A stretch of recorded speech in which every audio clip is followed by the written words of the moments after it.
তোমরা অনেকে একটা স্টেটমেন্ট শুনে থাকবে যে কেন্দ্রমুখী বল দ্বারা কৃত কাজের পরিমাণ শূন্য, অর্থাৎ work done by the centripetal force equal to 0। ব্যাপারটা একটু অদ্ভুত না? আমি একটা জিনিস বৃত্তাকার পথে ঘোরাচ্ছি, বাট আমি নাকি কোনো কাজ করছি না।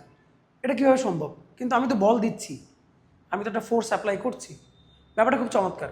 দেখো, ধরো আমি যে বলে এটাকে ঘোরাচ্ছি সেটা হচ্ছে এফ, এবং এফের দিক হচ্ছে কেন্দ্র বরাবর, এবং খেয়াল করে দেখো এটার স্মরণ হচ্ছে স্পর্শক বরাবর। আমরা জানি কোনো বস্তুকে আমরা যখন ঘোরাবো তখন স্পর্শক বরাবর এটার স্মরণ হবে। তাহলে এস আর এফের মাঝখানে কোণ কত? 90 ডিগ্রি।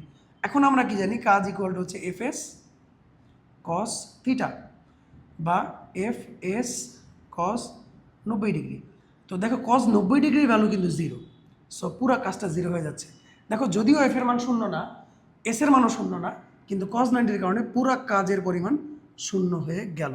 এজন্য বলা হচ্ছে যে কেন্দ্রমুখী বল দ্বারা কৃত কাজের মান শূন্য। আরেকভাবে জিনিসটাকে ফিল করা যায়। দেখো এই যে আমি টানতেছি বলটাকে, বারবার আমি কেন্দ্রের দিকে টানতেছি।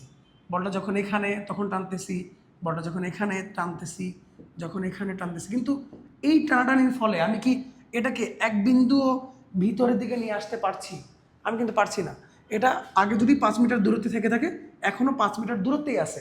তার মানে কেন্দ্রের দিকে আমি এটাকে টেনে আনতে পারছি না।